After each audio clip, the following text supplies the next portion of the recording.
ഇവാഞ്ചലിയും അനുദിന സുവിശേഷ വിചിന്തനം. ഈശോ മിശിഹായ്ക്ക് സ്തുതിയായിരിക്കട്ടെ. വിശുദ്ധ മത്തായിയുടെ വിശുദ്ധ സുവിശേഷം 9-ാം അധ്യായം 14-15 തിരുവചന ഭാഗങ്ങളാണ് സഭാമാതാവ് ഇന്ന് ധ്യാനത്തിനായി നൽകിയിരിക്കുന്നത്.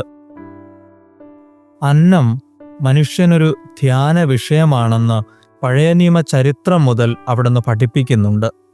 1 സാമുവേൽ പ്രവാചകന്റെ പുസ്തകം 21-ാം അധ്യായത്തിൽ ദാവീദ് വിശുദ്ധയപ്പം ഭക്ഷിക്കുന്നതും ദൈവം തന്നെ മന്നയും കാടപ്പക്ഷിയും നൽകി വിരുന്നൂട്ടുന്നതും തൻ്റെ മുന്നിൽ വിശന്നിരിക്കുന്നവർക്ക് അപ്പവും മീനും വർദ്ധിപ്പിച്ച് നൽകുന്നതും ഒടുവിൽ അപ്പമായി മാറി മനുഷ്യനോട് ഇത്രമേൽ അടുത്തിരിക്കുന്നതും അന്നത്തിനുമേൽ ഒരു ധ്യാനമുണ്ട് എന്ന് ഓർമ്മിപ്പിക്കുവാൻ കൂടിയാണ്.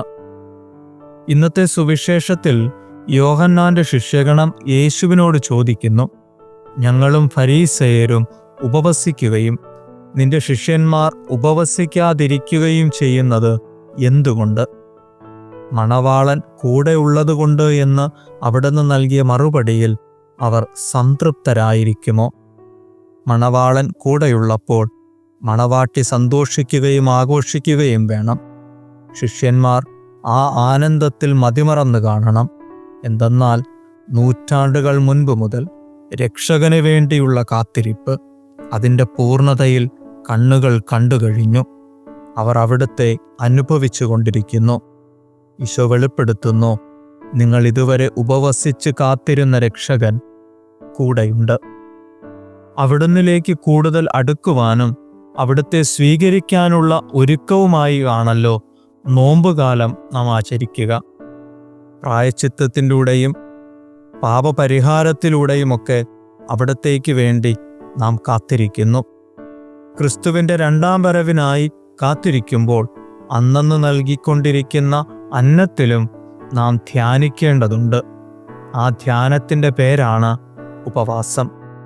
ചുരുക്കി പറഞ്ഞാൽ പഴയ നിയമ ചരിത്രത്തിൽ രക്ഷകന് വേണ്ടി ഉപവസിച്ച് കാത്തിരുന്ന പോലെ 2-ാം വരവിനായി ഒരുക്കത്തോടെ കാത്തിരിക്കാം എന്ന് സാരം.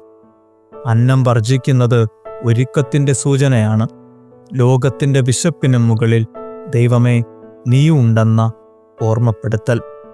ഒരിക്കൽ വിശന്ന് വലഞ്ഞ് ഒരു ഊട്ടുപുരയിൽ അഭയം പ്രാപിച്ച ആട്ടിടയൻ വിരുന്നു വിളമ്പാൻ കാത്തുനിന്നവരുടെ മുന്നിൽ കൈനീട്ടി, എനിക്കുമിത്തിരി അന്നം നൽകുക.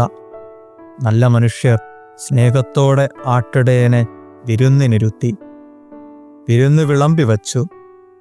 തൻ്റെ വിശപ്പിന് ഇത് മതിയാകില്ല എന്ന് അടക്കം പറഞ്ഞ് അയാൾ വിരുന്നുശാല വിട്ട് പുറത്തേക്ക് നടന്നു.